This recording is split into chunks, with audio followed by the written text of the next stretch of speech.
न म्हणे उच्चिष्ट अथवा थोडे. माझा भक्त मला देताना त्यानं उष्ट दिले का थोडं दिले का याचा विचार करत नाही. तुम्ही किती भावाने त्याला देता त्याच्या पाठीमागचा भाव हा माझा भगवान परमात्मा बघत असतो. एक उदाहरण सांगते. कौरव पांडवांमध्ये खूप भांडणं व्हायची. कशावरून माहिती? जमिनीवरून. मग दोन भावांमध्ये जमिनीवरून जर वाद होत असेल तर समझोता करण्याकरता गावातली प्रतिष्ठित मंडळी किंवा पाहुणी मंडळी येतात. तसा कौरव पांडवांमध्ये समझोता करण्याकरता जगाचा बाप भगवान श्रीकृष्ण परमात्मा गेले. देवांनी सांगितलं, हे कौरवांनो, हे पांडवांनो, रोज रोज भांडण करण्यापेक्षा थोडी थोडी जमीन वाटून घ्या. कौरवांमधला एक जण उठला, म्हटला, देवा, अरे जमीनच काय, सुईच्या टोकावर मावेल एवढी माती सुद्धा पांडवांना मिळणार नाही. देव म्हटले, तुमचा न्याय मी करणार नाही, मी चाललो. एक जण म्हटले, देवा जेवून जा. देव म्हटले, जिथं तुम्ही माझं ऐकत नाही तिथे जेवण्यात काय अर्थ आहे. भगवंत निघाले. भगवंताला भूक लागली होती. भगवंतांनी आपला रथ वळवला विदुर काकाच्या झोपडीकडे. विदुर काका घरामध्ये नव्हते. आवाज दिला, विदुर काका, अहो घरामध्ये आहात का? मला फार भूक लागली, खायला काहीतरी घेऊन या. विदुर काका घरामध्ये नव्हते. विदुर काकाची पत्नी घरामध्ये होती. भगवंताचा आवाज ऐकायला पळतच बाहेर आली. सुंदर असा भगवान परमात्म्याला समोर बघितलं आणि देवाच्या तोंडाकडेच बघत राहिली, कृष्णाच्या.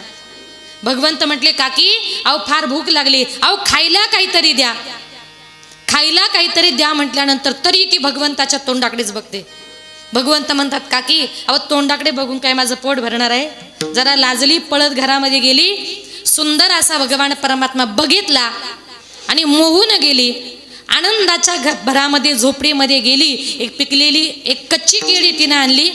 ती कच्ची केळी सोलली आणि मधला मगाचा भाग फेकून दिला आणि कच्च्या केळाचं साल तिने भगवंताला भरवायला सुरुवात केली. एक घास खाल्ला, भगवंत आनंदाने खाऊ लागले. दुसरा घास कच्च्या केळाचा खायला दिला तरीही भगवंत खातायत. केळी नव्हती, सालच होतं. तेवढ्यात विदुर काका आले.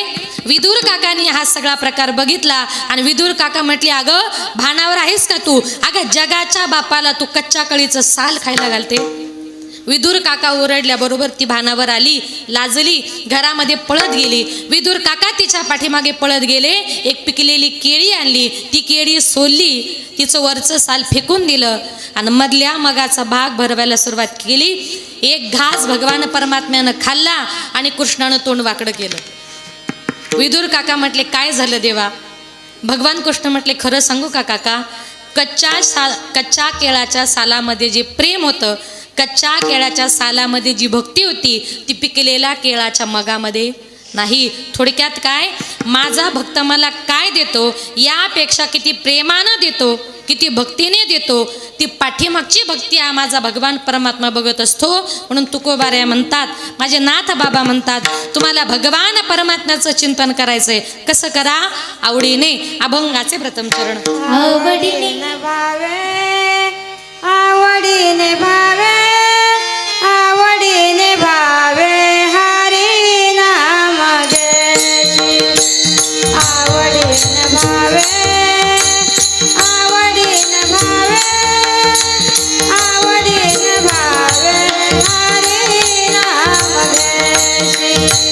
आवडीने भावे हरी नाम घेसी, आवडीने भावे हरी नाम घेसी, आवडीने भावे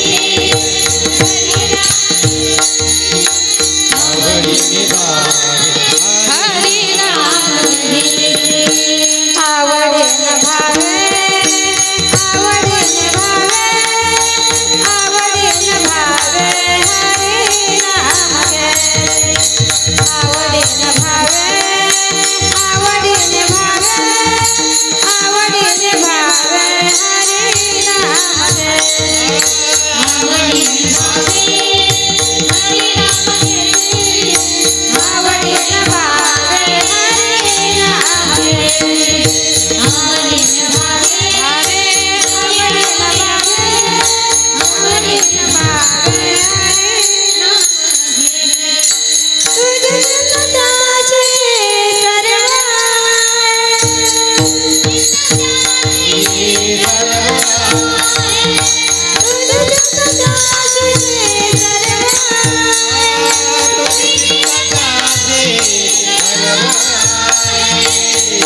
खेद करू नको खेद करू नको खेद करू कोणाच्या गोष्टीचा नको खेद करू नको खेद करू नको खेद करू कोणाच्या गोष्टीचा नको खेद करू नको खेद करू कोणाच्या गोष्टीचा नको खेद करू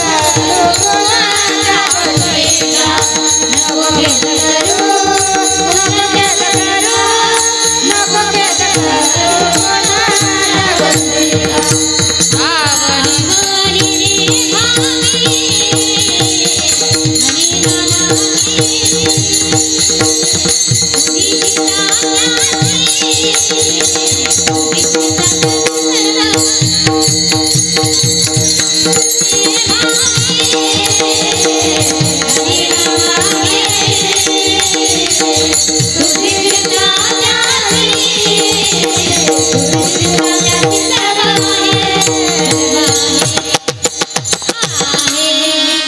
आवडीने भावे हरिनाम घेसी तुझी चिंता त्यासी सर्व आहे.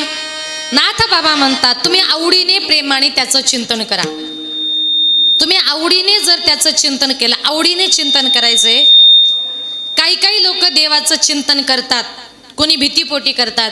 तुम्ही सांगाल भीतीपोटी देवाचं नामचिंतन करणं म्हणजे काय? ऐका, एका गावात एका बापाने आपल्या मुलाला सांगितलं, बाळा आपल्या गावामध्ये एंट्री करताना आपल्या गावच्या वेशीवर एक वडाचं झाड आहे आणि त्या वडाच्या झाडावर रात्री 12च्या नंतर ते निघतं. लक्षात आलं का तुमच्या? काय निघतं म्हटले? भूत म्हटले का? तुमच्याकडे निघतं का? आता सगळ्यांनाच त्याची भीती वाटते. बापाने सांगितलं बाळा रात्री 12च्या नंतर त्या झाडावर म्हटले ते निघतं. आता तो मुलगा त्या झाडाजवळ आला की त्याच्या मनामध्ये यायचं का या झाडावर रात्री 12च्या नंतर भूत निघतं. एक दिवस गंमत अशी झाली, तो कुठेतरी बाहेर गावी गेला होता. त्याला यायला रात्रीचे 11:30 वाजले होते. त्याच्या लक्षामध्ये आलं की आज 100% त्याची माझी भेट होणार. आता 11:45 वाजले होते, जायला दुसरा रस्ता नव्हता. 12 वाजत आले होते. तो मुलगा जसा जसा त्या वडाच्या झाडाजवळ येत होता तशी तशी त्याच्या मनामध्ये भीती वाढत चालली होती. म्हटलं 100% आज त्याची माझी भेट होणार. बरोबर 12 वाजले. तो मुलगा त्या वडाच्या झाडाजवळ आला आणि वडाच्या झाडाजवळ आल्याबरोबर त्या वडाच्या फांद्या हलायला सुरुवात झाली. घाबरू नका तुम्ही पण. त्या दिवशी त्या झाडावर नेमकं एक माकड आलं होतं. कोणीतरी माणूस याची चाहूल लागली आणि त्या माकडाने या फांद्यावरून त्या फांदीवर जे उड्या मारायला सुरुवात केली. पण याच्या लक्षात काय आलं? 100% झाडावर भूत आहे. आता भूत आहे म्हटल्यानंतर त्यानं जे हरी हरी म्हणायला सुरुवात केली, कारण त्यानं कधी काळी माझं कीर्तन ऐकलं होतं. म्हणून जीवनामध्ये कधीतरी कीर्तन मनापासून ऐकायचे असतात. त्यानं कधी काळी माझं कीर्तन ऐकलं होतं. ज्ञानोबारे हरिपाठामध्ये म्हणतात, ऐका बरं, एखाद्या ठिकाणी तुम्हाला भूत आहे असं जर वाटलं तर त्या भूताला घाबरून जायचं नाही. त्या भूताला पळवण्याकरता माझ्या ज्ञानोबरायांनी मंत्र सांगितलाय. हरी उच्चारणी मंत्र हा गाद, हरी उच्चारणी मंत्र हा गाद, हरी उच्चारणी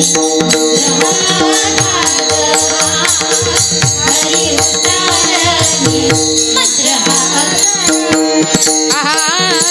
हरी उच्चारणी मंत्र हा गाद, हरी उच्चारणी मंत्र हा गाद,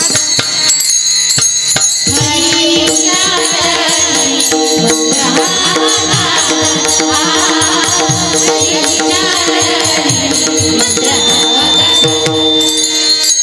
हरी उच्चारणी मंत्र हा गाद, हरी उच्चारणी मंत्र हा गाद, फळे भूत पादा ते हरी मुखे म्हणा, हरी मुखे म्हणा, हरी मुखे म्हणा, हरी मुखे म्हणा, हरी उच्चारणी मंत्र हा गाद, हरी उच्चारणी मंत्र हा गाद, फळे भूत पादा हरी मुखे म्हणा, हरी मुखे म्हणा,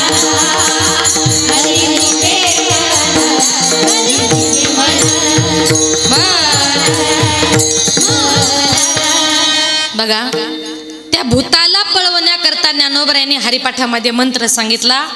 हरि उच्चारणी मंत्र हा अगाध, पळे भूत बाधा बेने तेथे. त्यानं कीर्तन ऐकलं होतं, त्याला भूत आहे असं समजल्यानंतर त्यानं जे हरी हरी हरी हरी म्हणायला सुरुवात केली, हरी कुठपर्यंत, घरी येईपर्यंत. घरात गेला त्याचा हरी संपला. आता मला सांगा, त्या झाडावर भूत आहे असं वाटल्यानंतर त्यानं जे हरीचं चिंतन केलं ते आवडीने केलं, भावाने केलं की भीतीने केलं? भीतीने. याला म्हणतात भयाने किंवा भीतीने नामचिंतन करणं. नाथ बाबा म्हणतात भयाने भीतीने नामचिंतन करूच नका. कसं करा? आवडीने भावे. मग आपण आवडीने भावाने जर त्याचं चिंतन केलं तर तुझी चिंता त्यासी सर्व आहे. आपली चिंता करणारा माझा भगवान परमात्मा वरती बसलाय. तुम्ही चिंता कशाचीच करायची नाही, तुम्ही फक्त त्याचं चिंतन करायचं. तुम्ही चिंतन केलं की तुमची सगळी चिंता तो बाजूला केल्याशिवाय राहणार नाही. कारण का? प्रत्येकाच्या जीवनामध्ये दोन गोष्टी येतात. एक येते चिंता आणि दुसरी येते चिता. फरक बिंदू मात्र आहे. एकावर टिंब दिला त्याचा अर्थ चिंता झाला, दुसऱ्यावरचा टिंब काढला त्याचा अर्थ चिता असा झाला. जी मेल्यानंतर जळते तिला चिता म्हणतात आणि जी जिवंतपणी पावली जाळते तिला चिंता असं म्हणतात. जीवनामध्ये एकदाची चिता परवडली पण चिंता नको. एका सुभाषितकाराने गोड वर्णन केले. चिंता से घटे चतुर्य, दुःख से घटे शरीर, पाप से घटे लक्ष्मी, कह गए दास कबीर. कबीर महाराज म्हणतात चिंतेमुळे माणसाची चतुराई घटते. किती हुशार मनुष्य असू द्या, त्याच्या जीवनामध्ये चिंता जर असेल ना तर त्याची हुशारी कमी होते. दुसरं, दुःख से घटे शरीर. काही लोक म्हणतात आमच्या घरामध्ये खायची प्यायची कशाचीच कमी नाही हो, पण आमच्या मुलांची तब्येत होत नाही का? तर त्याच्या जीवनामध्ये काहीतरी दुःख आहे. दुःख से घटे शरीर, पाप से घटे लक्ष्मी. ज्या दिवशी काही लोक म्हणतात ताई पूर्वी आमच्याकडे फार पैसा होता पण आता आमच्या हातात पैसा टिकत नाही का? तुम्ही लक्षात घ्या, आपलं कुठेतरी पाप वाढत चाललंय. आणि ज्या दिवशी पाप वाढतं ना त्या दिवशी लक्ष्मी दारातून आपोआप निघून जात असते. पाप से घटे लक्ष्मी. हे मी सांगत नाही, कह गए दास कबीर. ही संतांची वाणी. संतांची वाणी जीवनामध्ये कधीच खोटी ठरत नाही. म्हणून तुझी चिंता त्यासी सर्व आहे. म्हणून भगवान परमात्म्याला ओळखायचं आहे ना त्याच्याकरता वर्म नावाची गोष्ट महत्वाची. वर्म चुकलं की दुःख भोगावं लागतं. एक सुंदर उदाहरण सांगते बघा. एका गावात एका मुलाचं नवीन लग्न झालं. नवीन लग्न झाल्यानंतर तो आपल्या सासूरवाडीला निघाला. आईने सांगितलं बाळा तुला दिवसातून 4-5 वेळा जेवायची सवय आहे. बऱ्याच लोकांना सवय असते तासाला ते जेवतात पण चांगलं नाही असं.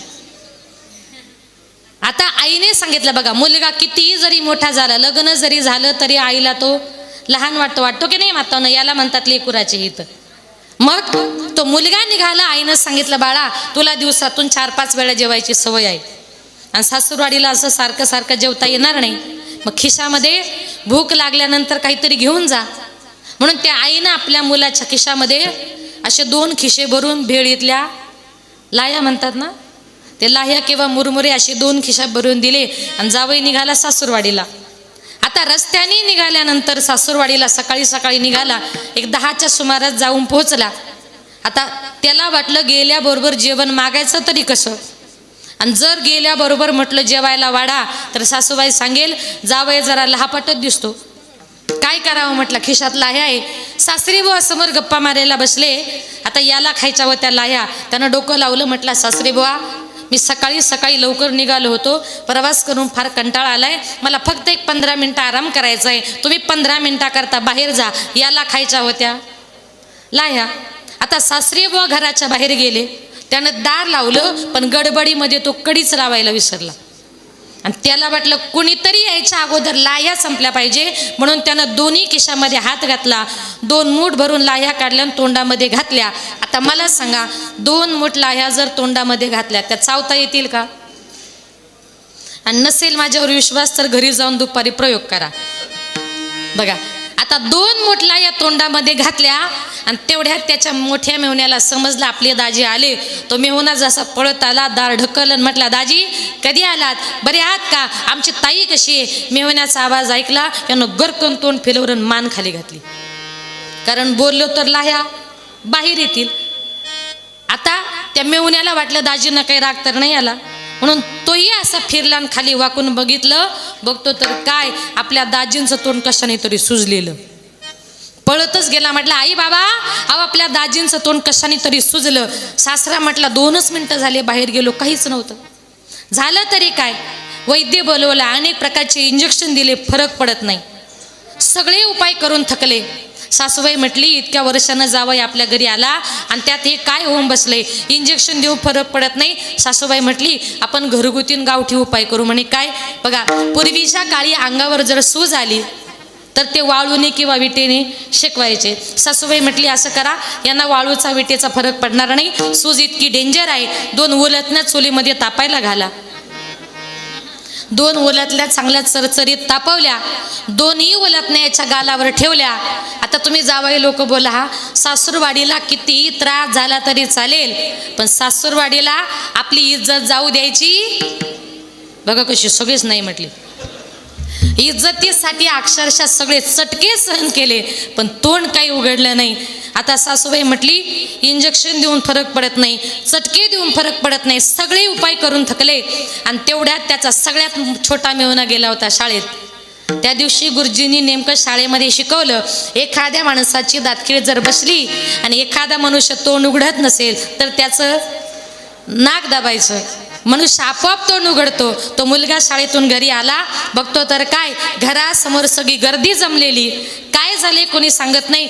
गर्दीतून पुढे गेला आणि त्याला एकच समजलं, आपले दाजी काय तोंड उघडत नाही.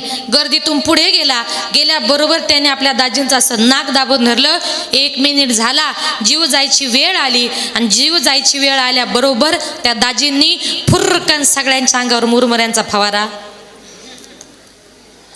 केला. मला एकच सांगायचंय का त्याच्या तोंडामध्ये काय आहे हे वर्म जर अगोदरच कळालं असतं तर त्याला इंजेक्शन घेण्याची, चटके घेण्याची गरज नव्हती. वर्म चुकलं म्हणून दुःख भोगावं लागलं. तुकोबाराय म्हणतात, देवा ऐसी भर में माझा धावी नारायणा, ऐसी भर में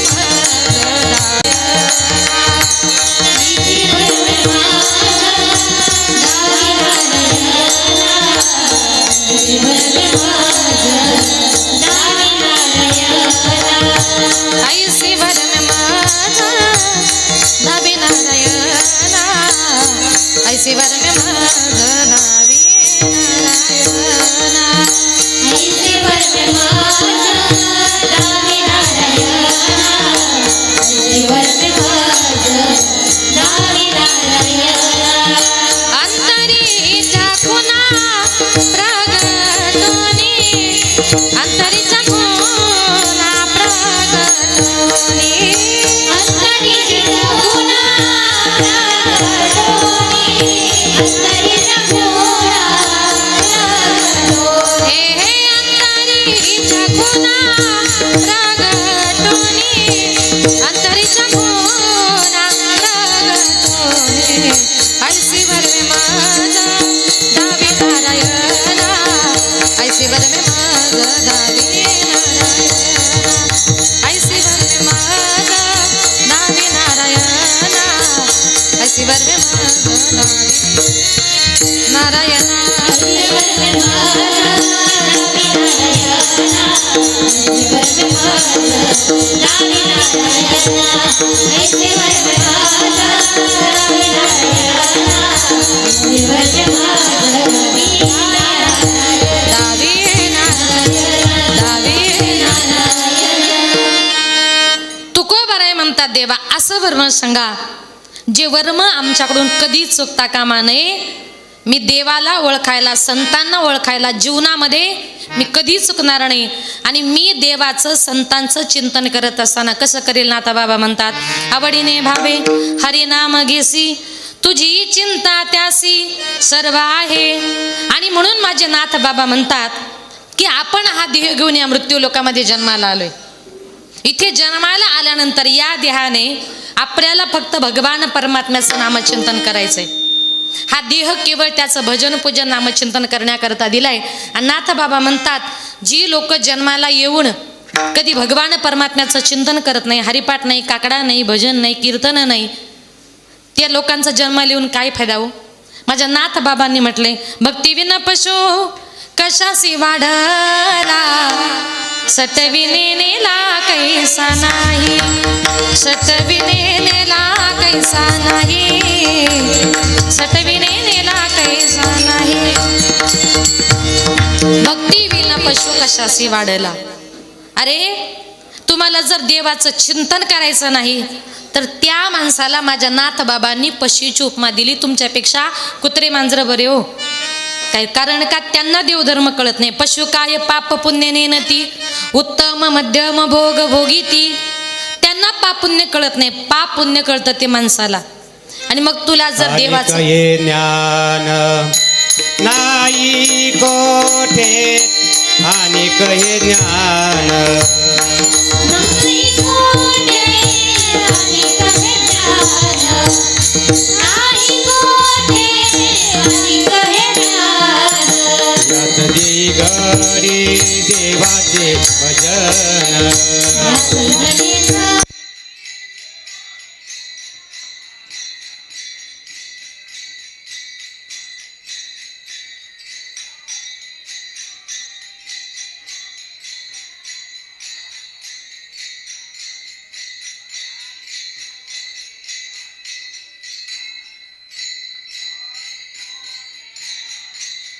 त्याचं हे घडे देवाचे भजन, आणि एक हे ज्ञान नाही कोठे. भगवान परमात्म्याचं भजन पूजन चिंतन करण्याची कला ही भगवान परमात्म्यानं फक्त माणसाला दिलेली आहे. म्हणून या देहाने जन्माला आल्यानंतर आपल्या मुलांवर सुद्धा उत्तम प्रकारे संस्कार करा. आज काळ कुठे चालला, माणसं कुठे चालली, आपली मुलं कुठं चालली आपल्याला कळत नाही. पूर्वीच्या काळचे संस्कार बघा. पूर्वीच्या काळी आईबाप माळकरी असतील तर मुलांना सुद्धा 5वी बारशालाच लोक माळ घालायची. पण आता आपलीच मुलं आपलं ऐकत नाही. अरे जिजाऊ मासाहेबांनी सुद्धा छत्रपती शिवाजी राजांवर गर्भामध्ये असताना संस्कार केले होते. इतके उत्तम संस्कार केले होते की आया बहिणींची अब्रू लुटत असताना आया बहिणींचा रक्षण करणारा माझ्या छत्रपती शिवाजी राजा या महाराष्ट्रामध्ये जन्माला आला. आणि जन्माला आल्यानंतर इतका जनतेला आनंद झाला होता. झुलवा पाळणा पाळणा बाळ शिवाजीचा, झुलवा पाळणा पाळणा बाळ शिवाजीचा, झुलवा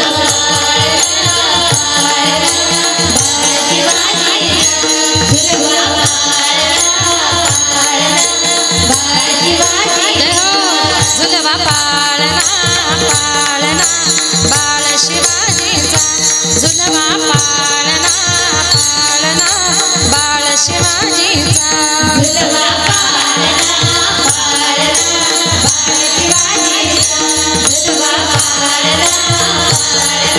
बाळ शिवाजीचा. चंद्र जसा हा इंद्र शोभतो पुत्राची जाऊचा, चंद्र जसा हा इंद्र शोभतो पुत्राची जाऊचा, झुलवा पाळणा बाळ शिवाजीचा, झुलवा पाळणा पाळणा बाळ शिवाजीचा, झुलवा पाळणा पाळणा बाळ शिवाजीचा, झुलवा पाळणा बाळ शिवाजीचा. गाणी पीठ लावून बाळा काजळ घाला डोळा, उंची अंगण घालून त्याच्या पायी घुंगर वाळा, काळी पीठ लावून बाळा काजळ घाला डोळा, उंची अंगण घालून त्याच्या पायी घुंगर वाळा. गाणी पीठ लावून बाळा काजळ घाला डोळा, उंची अंगण घालून त्याच्या पायी घुंगर वाळा, राजस रूपडा डोई टोपडा पावन सुख गो, बिंबल नवतरा लवकर दुष्ट लागल बाळा, कौसल्याचा राम जसा लाल यशोदेचा, झुलवा पाळणा बाळ शिवाजीचा, झुलवा पाळणा पाळणा बाळ शिवाजीचा दुर्वा पाळणा बाळ शिवाजीचा दुर्वा पाळणा बाळ शिवाजीचा आहा जो जो रे बाळा जो जो रे जो जो रे बाळा जो जो रे जाग रे बाळा जाग रे बाळा जाग रे जो जो रे बाळा जो रे जो जो रे बाळा जो रे जो जो रे बाळा जो छत्रपती शिवाजी महाराज की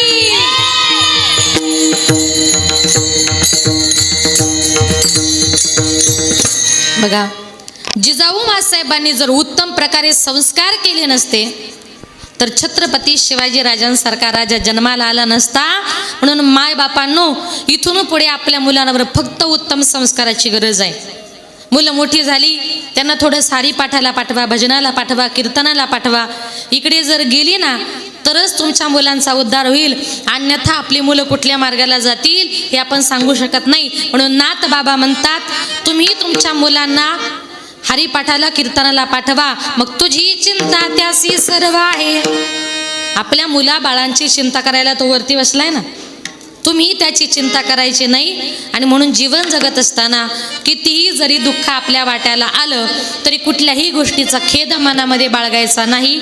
अभंगाचे नको खेद करू कोणत्या गोष्टीचा नको खेद करू कोणत्या गोष्टीचा नको खेद करू कोणत्या गोष्टीचा नको खेद करू कोणत्या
नको खेद करू कोणत्या गोष्टीचा, पती लक्ष्मीचा जाणत असे. नाथ बाबा म्हणतात कुठल्याही गोष्टीचा खेद म्हणजे दुःख तुम्ही मनामध्ये बाळगू नका. लक्ष्मीचा पती तुमची माझी प्रत्येकाची काळजी घ्यायला तयार आहे, म्हणून तुम्हाला चिंतन लक्ष्मीचं करायचं नाही, लक्ष्मीच्या पतीचं करायचंय.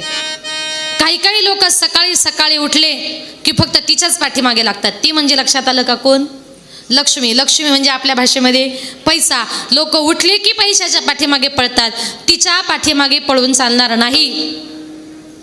ती त्या भगवंताची बायको आहे आणि तो ठरवतोय माझ्या बायकोला कुणाच्या घरी पाठवायचं ते.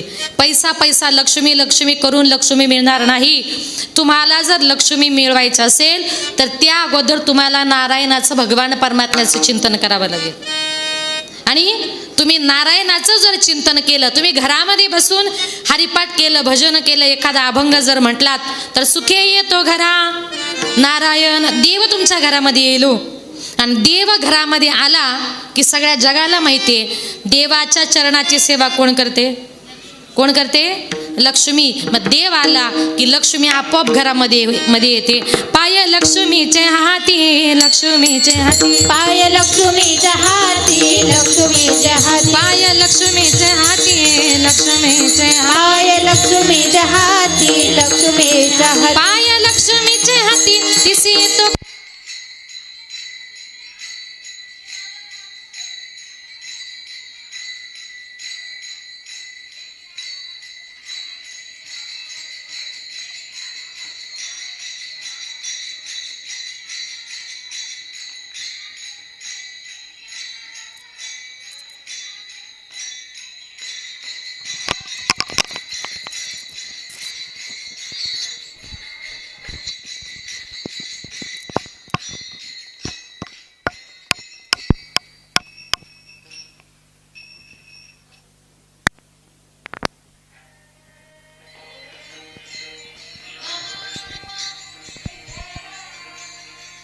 लक्ष्मीचे हाती तिसे येतो काकुलती. देव घरामध्ये आला की लक्ष्मी आपोआप घरामध्ये आल्याशिवाय राहणार नाही. म्हणून लक्षात आलं का? उद्यापासून सकाळी उठल्याबरोबर पैशाच्या पाठीमागे पळायचं नाही. उठल्याबरोबर पहिले हात देवाला जोडायचे. काय? देवाला हात जोडायचे. जे काम करायचंय त्यात भगवंताला सांगा, देवाला सांगा, देवा या कामाकरता निघालोय, संध्याकाळी घरी येईपर्यंत ते काम पार पडण्याची जबाबदारी तुझी. आणि देवावर जर भार घालून कामाला निघालात ना, तुमचं काम पूर्ण झाल्याशिवाय राहणार नाही. आणि काम पूर्ण झालं की लक्ष्मी आपोआप घरामध्ये आल्याशिवाय राहणार नाही.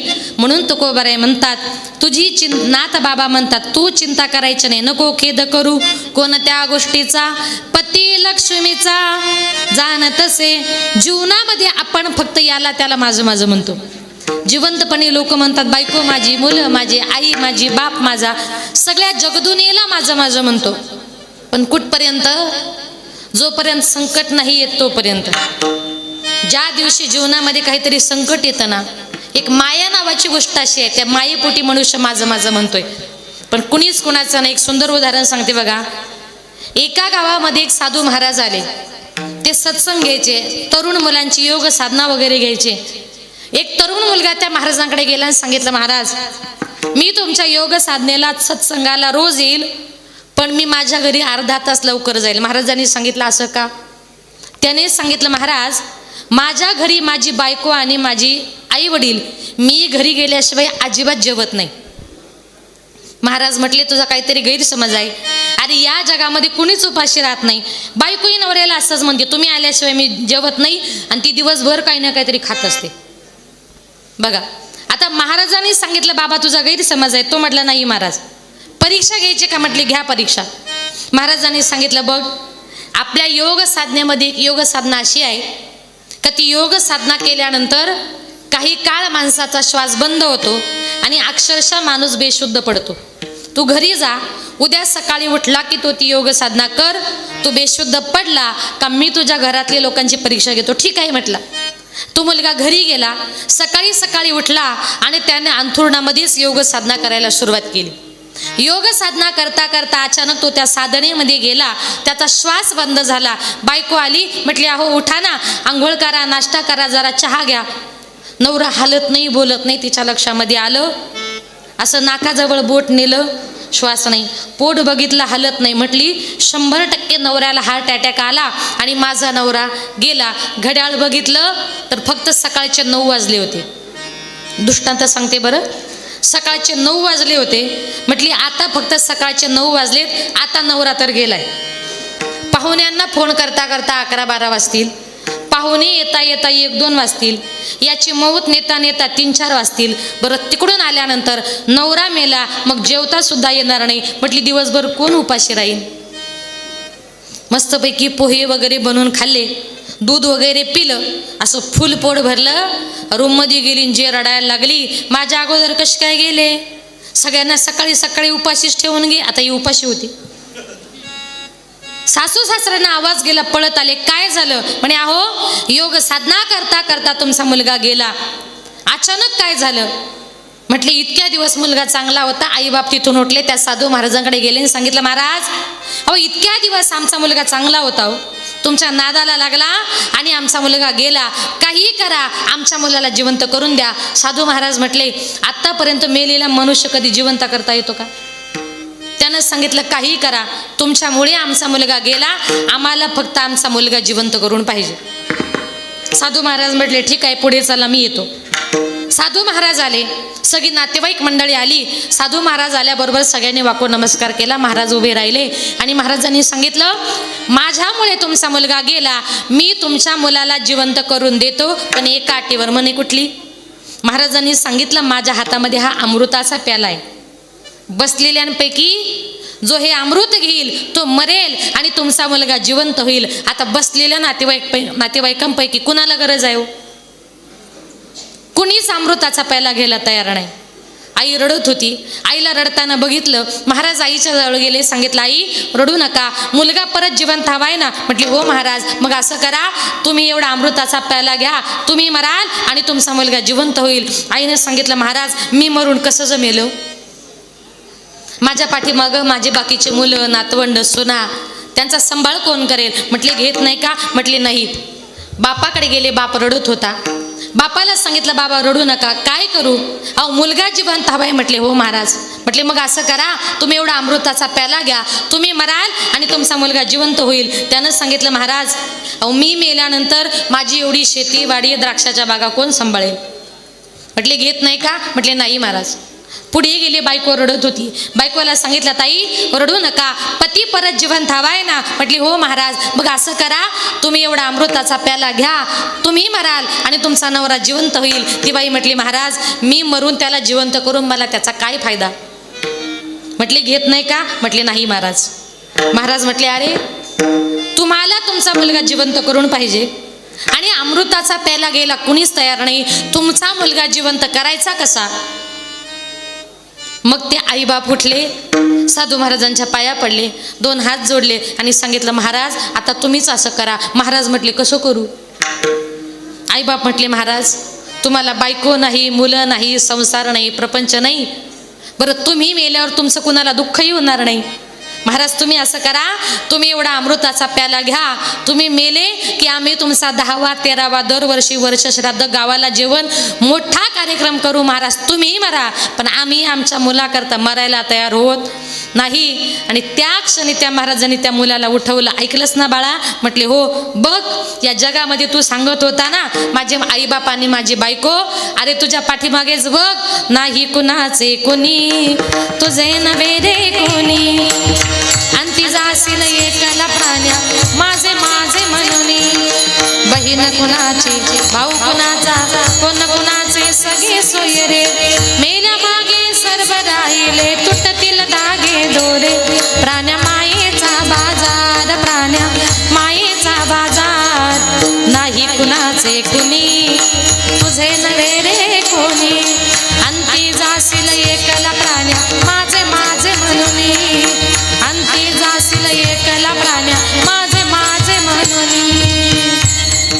बघा जिवंतपणे एक माया नावाची गोष्ट अशी आहे, त्या मायेपोटी मनुष्य सगळ्या जगदुनियेला माझं माझं म्हणतो. पण तसं जर पाहिलं तर या जगामध्ये कुणीच कुणाचं नाही. या सर्व दुष्ट सुखाचे सांगते कामा नये कोणी अंती, कामा नये कोणी अंती, कामा नये कोणी अंती. सर्व सुखाचे सांगते कामा नये कोणी अंती, कामा नये कोणी अंती, नये कोणी अंती. सर्व सुखाचे संगती कामा नये कोणी अंती. म्हणून जीवनामध्ये आपल्या बरोबर काहीच येणार नाही. म्हणून संत महात्मे म्हणतात नको खेद करू कोणत्या गोष्टीचा, पती लक्ष्मीचा जाणत तसे. लक्ष्मीचा पती तुमची माझी प्रत्येकाची काळजी व्हायला तयार आहे. बघा काही काही लोक जिवंतपणे असं म्हणतात मी मेल्यावर माझं घरदार कोण सांभाळेल, मी मेल्यावर माझी शेतीवाडी कोण सांभाळेल, असा आपण विचार करतो. पण या जगामध्ये कुणाचंच कशा वाचून काही राहत नाही. जोपर्यंत जिवंत आहे तोपर्यंत अडतं. एकदा का माणूस गेला की सगळी लोक ॲडजस्टमेंट करतात. म्हणून बघा आपण इथे जन्माला आलात ना, मग जन्माला आल्यानंतर भगवान परमात्मा म्हणतात की तुम्ही कष्ट करा. तुम्ही कष्ट जर केलं तर फळ द्यायचं काम माझ्याकडे आहे. मग भक्त सुद्धा म्हणतात देवा आम्ही सुद्धा कष्ट करणार आहोत, कष्ट करता करता तुझं नामचिंतन करणार आहोत. पण ही संसारूपी भवसागर आम्हाला काय करायचं आहे, पार करायचं आहे. करू ना करो कष्ट हरो ज्ञान दो भगवन, भव में फंसी नाव मेरी तार दो भगवन. करू ना करो कष्ट हरो ज्ञान दो भगवन, भव में फंसी नाव मेरी तार दो भगवन. दर्द की दवा तुम्हारे पास है, दर्द की दवा तुम्हारे पास है. ये जिंदगी दया के भीख मांगती, मन में बसा कर तेरी मूर्ति, उतारो मैं गिरधर तेरी आरती. मन में बसा कर तेरी मूर्ति, उतारो मैं गिरधर तेरी आरती, तेरी आरती, तेरी आरती. भगवंता आम्ही तुझं नामचिंतन करायला तयार आहे. पण ही संसारूपी भवसागरा अलीकडे आम्ही आहोत आणि पलीकडे नेणारा हा आपल्याला फक्त भगवान परमात्मा आहे. आणि म्हणून मी सांगत काय होती की जीवनामध्ये कोणाचंच कशावरून काही अडत नाही. एक शेवटचं उदाहरण सांगते बघा. एका गावामध्ये एक साधू महाराज असे फिरत फिरत आले होते. फिरत फिरत आले, मारुतीच्या मंदिरामध्ये मुक्कामा करता थांबले. संध्याकाळच्या वेळेला एक सज्जन मनुष्य त्या मंदिरामध्ये गेला. सांगितलं महाराज आपण कोण? त्यानं सांगितलं मी दक्षिण भारतची यात्रा करतोय. रात्रीचा मुक्काम म्हटले तुमच्याच मंदिरात. त्या सज्जन गृहस्थानं सांगितलं महाराज मंदिरात मुक्काम करण्यापेक्षा माझ्या घरी चला, मी तुमच्याकरता पाचीपक्वान्नाचं भोजन करतो.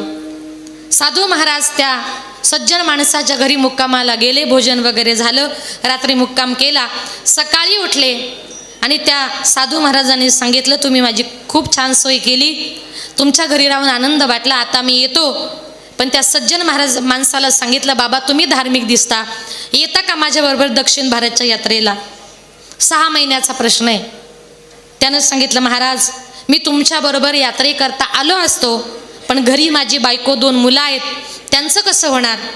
साधू महाराजांनी सांगितलं तेवढाच प्रश्न आहे. म्हटले हो. मग त्याने साधू महाराजांनी सांगितलं बाबा तू जर माझ्याबरोबर 6 महिन्याकरता आला तर दर महिन्यामध्ये मी तुझ्या बायकोच्या अकाउंटवर 5,000 रुपये पाठवतो, मग चिंता? त्यानं सांगितलं मग चिंताच नाही. घरी बायको मुलांचा निरोप घेतला आणि तो सज्जन तो महाराजांच्या बरोबर निघाला. 1 महिना झाला, 2 महिने झाले. प्रत्येक महिन्यामध्ये साधू महाराज त्याच्या बायकोच्या अकाउंटवर पैसे पाठवायचे आणि त्याची बायको उदरनिर्वाह करायची.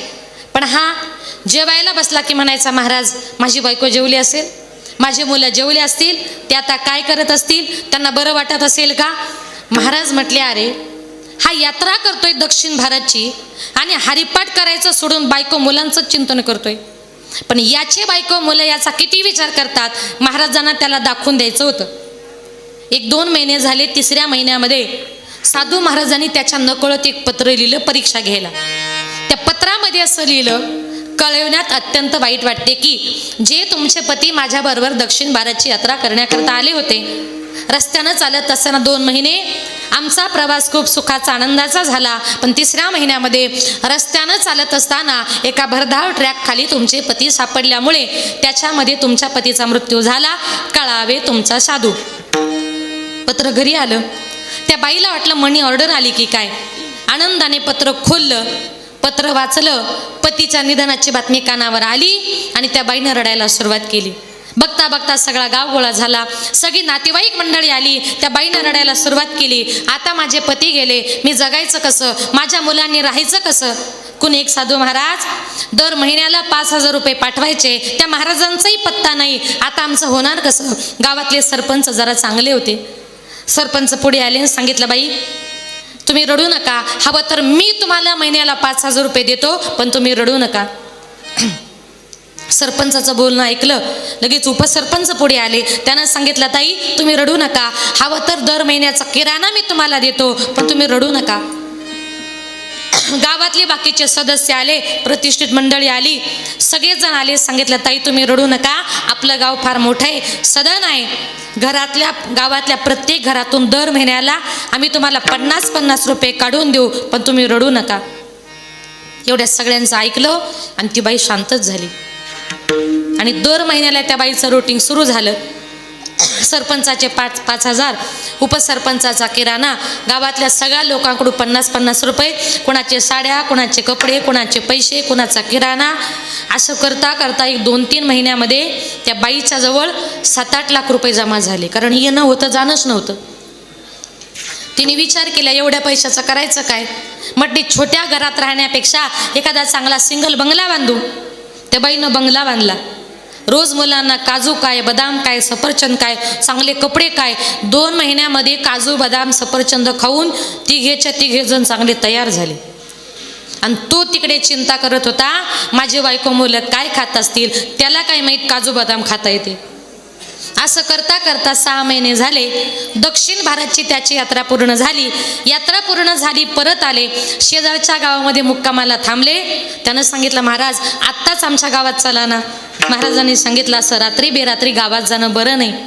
अरे 6 महिने थांबलास, एका रात्रीने काय होणार आहे. मग रात्री 2-2:30 वाजता त्यानं महाराजांना झोपेमध्ये बघितलं. 2-2:30 वाजता उठला, आपल्या गावात आला, आपल्या घरी आला. बघतो तर काय, तिथे घर नव्हतं, तर तिथे बंगला होता. त्याच्या लक्षात आलं, कोणीतरी मी गेल्यानंतर माझी जागा लुबाडली, तिथं बंगला बांधला. पण माझ्या बायको मुलांचा पत्ता एवढ्या रात्री या बंगल्यातलेच माणसं सांगतील. म्हणून असा बंगल्याच्या खिडकीतून आतमध्ये डोकावून बघितलं तर अशा मोठ्या बेडवर अशी एक जाडी जाडी बाई आणि 2 जाडे जाडे पोरं झोपले होते. तो म्हटला, हे आपले नाही, कारण गेला तेव्हा बारीक होते ना, आणि तो येईपर्यंत चांगले तयार झाले. तो म्हटला, हे आपले नाही, पण आपल्या बायको मुलांचा पत्ता म्हटले हे घरातलेच माणसं सांगतील. म्हणून त्यानं बंगल्याची बेल वाजवली. बेल वाजवल्याबरोबर त्या बाईनं दार उघडलं. समोर आपल्या पतीला बघितलं आणि किती आनंद व्हायला पाहिजे हो. समोर नवऱ्याला बघितलं आणि हळूच म्हणते, का हो तुम्ही. तो म्हटला, का ग तू. आणि कपाळाला बुक्कान मंगळसूत्र काय केलंस. ती म्हटली, अहो 3 महिन्यापूर्वी तुम्ही गेल्याची बातमी कानावर आली, म्हणून सगळं काढून टाकलं. तो म्हटला, अगं तुला कोणी सांगितलंय मी मेलोय, मी अख्खा जिवंत आहे ना. ती म्हटली, जरा हळू बोला. तो म्हटला, माझ्या बायकोच्या समोर मी का हळू बोलायचं. तिने सांगितलं, तुम्ही जर मोठ्यानं बोललात आणि उद्यापासून तुम्ही गावात आले हे जर माहिती पडलं ना, तर उद्यापासून सगळंच बंद होणार. तो म्हटला, म्हणजे. ती म्हटली, तुम्ही जर आले हे जर माहिती पडलं तर उद्यापासून सरपंचाचे 5,000, उपसरपंचाचा किराणा, गावातल्या प्रत्येक घरातून 50-50 रुपये, कोणाचे साड्या, कोणाचे कपडे, कोणाचे पैसे, सगळं काही बंद होणार आणि परत भिकच मागायला लागणार. तो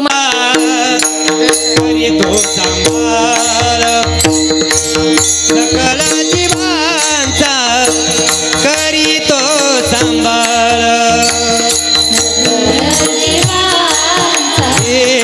करीतो सांभाळ.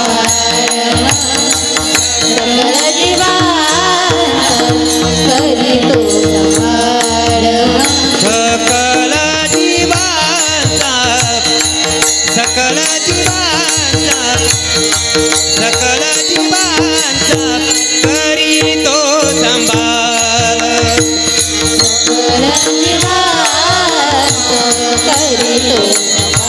हे सकल जीवाचा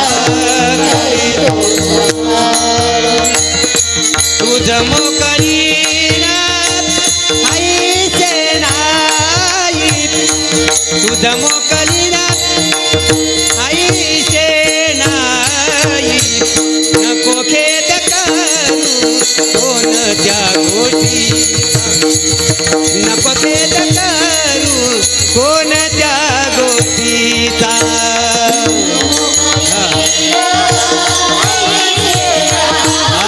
तुझा मोकळी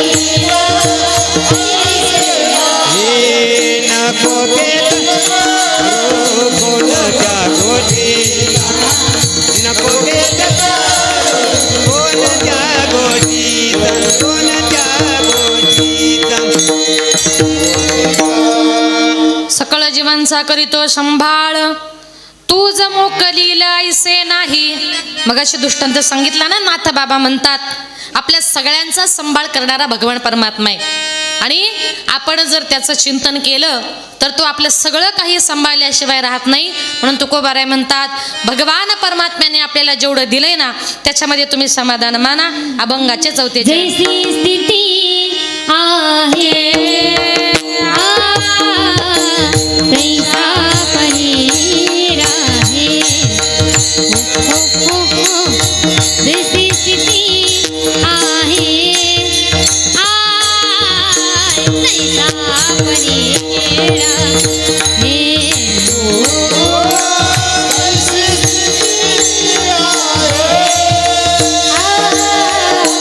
कैसा परे राये ओ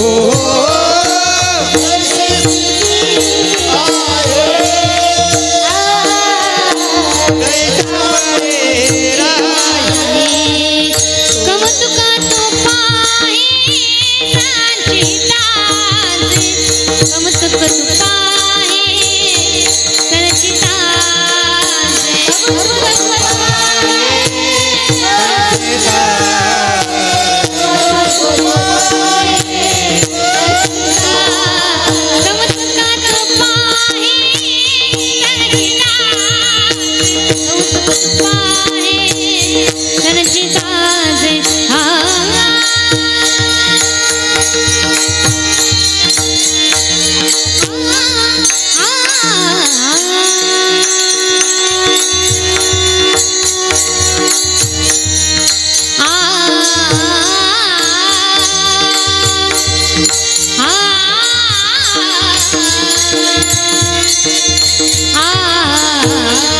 पदसने निगरे जा पदसने निगरे जा सने गाने गा पा गा पा दा पा दा दा दा दा पा गा ने जा दा दा दा पा गा ने जा दा दा दा पा गा ने जा ने गा गा ने गा गा ने गा ने गा ने सरे ने सरे ने सरे ने सरे ने सरे पदसने गा ने गा ने जा गा गा ने जा पदसने गा ने गा ने जा कमतुक तू पाहे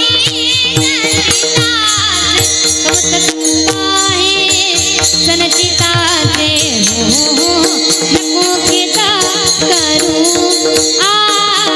कोणाच्या गोष्टीचा हो नको खेदा करू कोणाच्या गोष्टीचा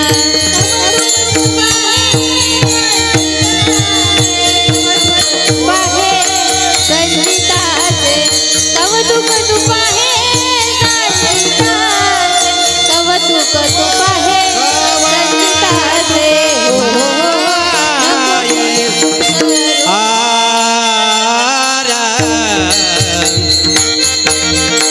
कवतुक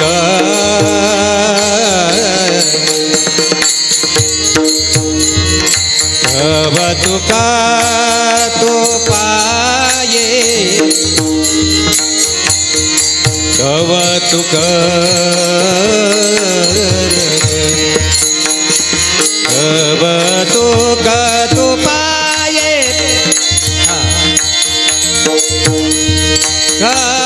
कवतुका पाये संचिताचे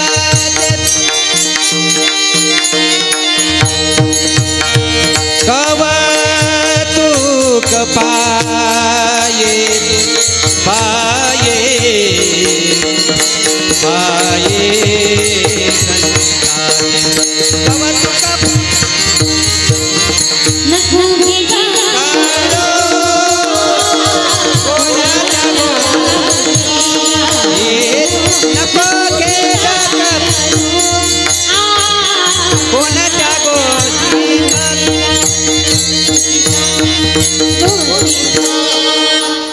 जैशी स्थिती आहे तैशा परीर आहे कौतुक तूप आहे संचिताचे ज्याप्रमाणे भगवान परमात्म्याने दिले जसं दिले तसं राहा कारण का तर एका जनार्दनी भोग प्रारब्धाचा हरी कृपे त्याचा नाश झाला तो आपल्या प्रारब्धाचा भोग आहे आणि एखाद्याच्या जीवनामध्ये दुःख जर येत असेल तर हरी कृपेने त्याचा नाश झाल्याशिवाय राहणार नाही म्हणून सगळं काही या जगामध्ये भगवान परमात्म्याच्या हातामध्ये आहे आले देवाजी जीच्या मना आले देवाजीच्या मना आले देवाजीच्या मना आले देवाजीच्या मना आले देवाजीच्या मना आले देवाजीच्या मना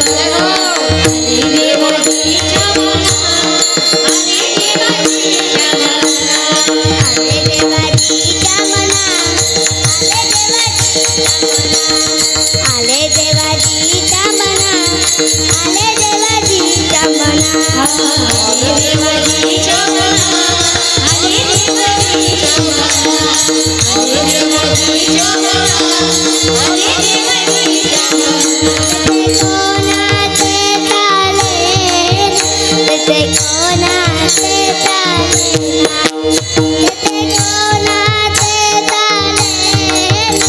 ते हा हा हरिचंद्र ताराराणी हरिचंद्र ताराराणी हरिचंद्र